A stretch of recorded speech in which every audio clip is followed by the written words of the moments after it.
നിങ്ങളുടെ favourite shows ഇനി ഒരിക്കലും മിസ്സാവില്ല. ഇപ്പോൾ C5 കാണും നിങ്ങളുടെ ഫേവറേറ്റ് ഷോസ് തികച്ചും സൗജന്യമായി.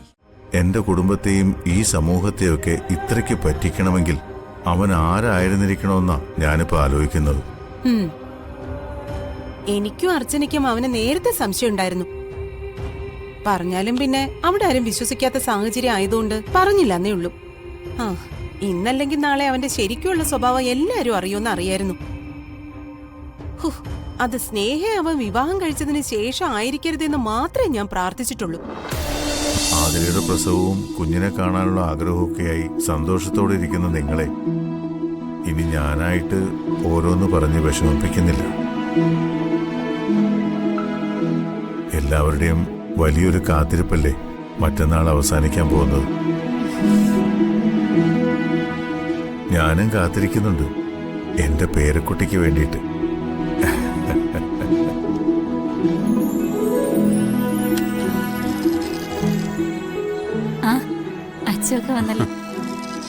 അച്ഛൻ ഇങ്ങോട്ടായിരുന്നു വന്നത്?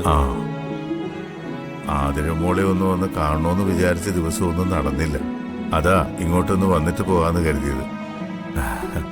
മറ്റന്നാൾ മുതൽ അമ്മയ്ക്കും കുഞ്ഞിനും ഉള്ളതെല്ലാം ഒരുക്കി വെച്ചിട്ട് ഞാൻ കാത്തിരിക്കും നെല്ലിശ്ശേരിയിൽ.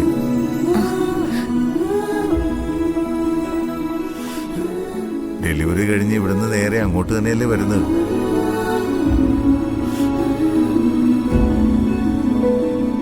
ചടങ്ങുകളെല്ലാം അതിന്റെ രീതി നടത്തണമെന്നാണ് ഞങ്ങളുടെ ആഗ്രഹം. ആദ്യത്തെ പ്രസവത്തിന്റെ മുഴുവൻ കാര്യങ്ങളും നോക്കേണ്ടത് പെൺവീട്ടുകാരായ ഞങ്ങളാ.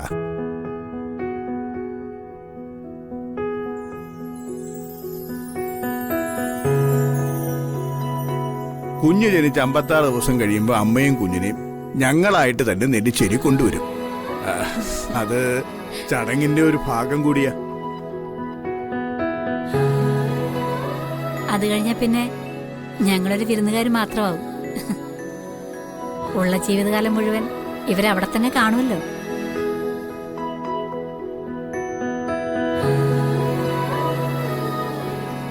അതുകൊണ്ട് ചടങ്ങുകളൊക്കെ അങ്ങനെ തന്നെ ചെയ്യുന്നതല്ലേ സീതേട്ടാ നല്ലത്. അങ്ങനെയാണ് നിങ്ങളുടെ ആഗ്രഹമെങ്കിൽ അങ്ങനെ തന്നെ നടക്കട്ടെ.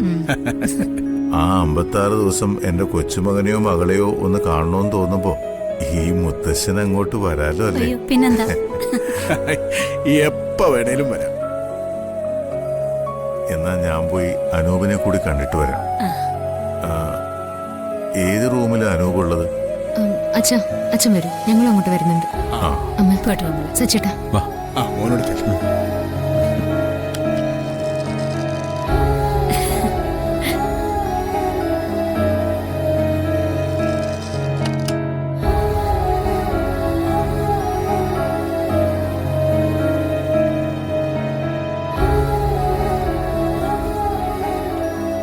സച്ചി അർച്ചന ഇങ്ങോട്ട് വരാന്ന് പറഞ്ഞതാ. ഇനി വരില്ലേ എന്തോ. അവര് സൗകര്യം പോലെ വരട്ടെ. ഓഫീസിൽ മറ്റാരും ഇല്ലല്ലോ. സച്ചി നല്ല തിരക്കിലും ആവും. ആ ധനുഷിനെ 14 ദിവസം റിമാൻഡ് ചെയ്തു. എന്തിനാ ഇവനെയൊക്കെ റിമാൻഡ് ചെയ്യുന്നേ? നേരെ പിടിച്ച് തൂക്കി കൊന്നുകളയണം. അനുപേട്ടനെ ഈ അവസ്ഥയിലാക്കിയവനവൻ.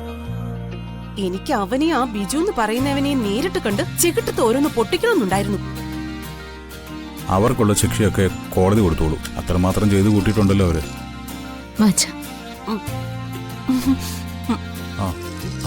വേണ്ട വേണ്ട, അനൂപ് കിടന്നോളൂ. സച്ചി എവിടെ?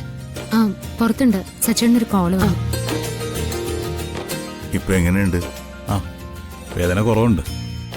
പക്ഷേ കാലം ഉറപ്പിക്കാറായിട്ടില്ല. അതിന് കുറച്ച് ദിവസം എടുക്കുമെന്നാണ് ഡോക്ടർ പറഞ്ഞത്. പക്ഷേ ഇവിടെ ഇങ്ങനെ ഒരേ കിടപ്പ് കിടക്കുന്ന വിഷമം. മനസ്സിലായി. ഇതിനെല്ലാം കാരണം മറ്റൊരു തരത്തിൽ പറഞ്ഞ ഞങ്ങൾ തന്നെയല്ലേ. ഞങ്ങളുടെ ഒരു തീരുമാനത്തിന്റെ പുറത്ത് എത്ര പേരാ വിഷമിക്കുന്നത്. ഇതിനൊക്കെ മാപ്പ് ചോദിക്കാന്നല്ലാതെ മറ്റൊന്നിനും എനിക്കിപ്പോ കഴിയില്ല അനൂപേ. അയ്യോ, അങ്കിൾ എന്തൊക്കെയാ പറയുന്നത്? എന്നോട് മാപ്പ് ചോദിക്കാനോ? എൻ്റെ ഈ അവസ്ഥയിൽ എനിക്ക് വിഷമമുണ്ടെങ്കിലും അതിലെല്ലാം ഉപരി ധനുഷിൻ്റെ ശരിക്കുള്ള സ്വഭാവം എല്ലാവർക്കും മനസ്സിലായല്ലോ. അതിലെനിക്ക് സന്തോഷമുണ്ട്. അവൻ മുമ്പ് ജോലി ചെയ്യുന്ന കമ്പനിയിൽ ഞാൻ പോയപ്പോൾ തന്നെ അവനാള് ശരിയല്ല എന്ന് എനിക്ക് ബോധ്യപ്പെട്ടതായിരുന്നു. എന്നാ അന്നവൻ ആ കേസിൽ നിന്ന് രക്ഷപ്പെട്ടു പോയി. രക്ഷപ്പെട്ടു പോയി എന്നല്ല, ഞങ്ങൾ രക്ഷിച്ചെടുത്തു എന്ന് പറയുന്നതാ ശരി. അത്രയ്ക്ക് അവൻ ഞങ്ങളെയെല്ലാം ഓരോ കള്ളങ്ങൾ പറഞ്ഞ് വിശ്വസിപ്പിച്ചിരുന്നു. എന്റെ കുടുംബത്തെയും ഈ സമൂഹത്തെയൊക്കെ ഇത്രയ്ക്ക് പറ്റിക്കണമെങ്കിൽ അവൻ ആരായിരുന്നിരിക്കണമെന്നാ ഞാനിപ്പോ ആലോചിക്കുന്നത്. എനിക്കും അർച്ചനയ്ക്കും അവന് നേരത്തെ സംശയം ഉണ്ടായിരുന്നു. പറഞ്ഞാലും പിന്നെ അവിടെ ആരും വിശ്വസിക്കാത്ത സാഹചര്യം ആയതുകൊണ്ട് പറഞ്ഞില്ലെന്നേ ഉള്ളൂ. ആ, ഇന്നല്ലെങ്കിൽ നാളെ അവന്റെ ശരിക്കുള്ള സ്വഭാവം എല്ലാരും അറിയുമെന്ന് അറിയായിരുന്നു. അത് സ്നേഹയെ അവൻ വിവാഹം കഴിച്ചതിന് ശേഷം ആയിരിക്കരുതെന്ന് മാത്രമേ ഞാൻ പ്രാർത്ഥിച്ചിട്ടുള്ളൂ. ചിലത് മനസ്സിലാക്കാൻ സമയമെടുക്കും മീരെ. ചിലത് ഒരു കാലത്ത് മനസ്സിലാവുകയില്ല. അർച്ചന മോള് വന്നതിന് ശേഷം പല വലിയ ആപത്തുകളും ആ കുടുംബത്തിൽ നിന്ന് നീങ്ങിപ്പോയിട്ടേ ഉള്ളൂ. അത്രമേൽ വിശ്വസിക്കുന്ന ഒരാളെക്കുറിച്ച് പെട്ടെന്ന് മോശമായ കാര്യങ്ങൾ കേൾക്കുമ്പോൾ വിശ്വസിക്കാൻ പറ്റിയില്ലെന്ന് വരും. അത് പറഞ്ഞയാളും തെറ്റിദ്ധാരണയായിരിക്കുമെന്ന് കരുതും. അർച്ചന ധനുഷിനെ കുറിച്ച് പറഞ്ഞപ്പോഴും എന്റെയും നന്ദന്റെയൊക്കെ മനോഭാവം അത് തന്നെയായിരുന്നു. പിന്നീട് അർച്ചന മോള് തന്നെ ശരിയായിരുന്നുവെന്ന് അവള് തന്നെ തെളിയിച്ചു. സത്യം പറഞ്ഞ അർച്ചനയുടെ മുഖത്ത് നോക്കാനുള്ള ധൈര്യം പോലും പലപ്പോഴും നഷ്ടപ്പെടുന്നുണ്ട്. വയസ്സിന് മൂത്തവരെന്ന് പറഞ്ഞിട്ട് കാര്യമില്ലല്ലോ.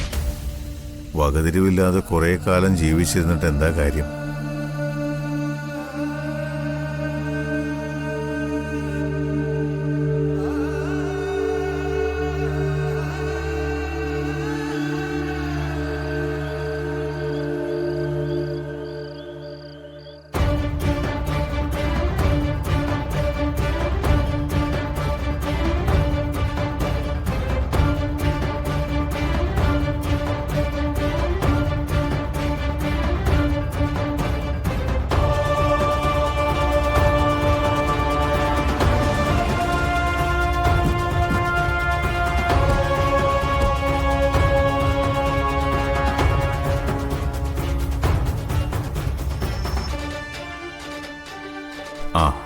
ആതിര എന്ത് പറയുന്നച്ചാ?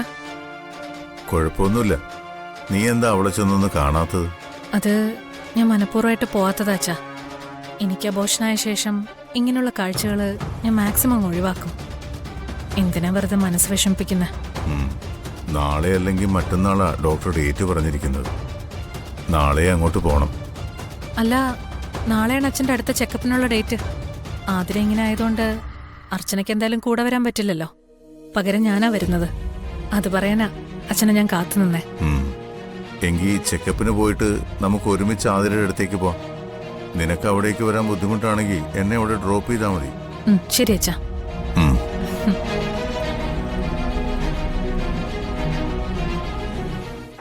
ഡൗൺലോഡ് ചെയ്യൂ C5 ആപ്പ്. കാണൂ എല്ലാ എപ്പിസോഡുകളും സൗജന്യമായി.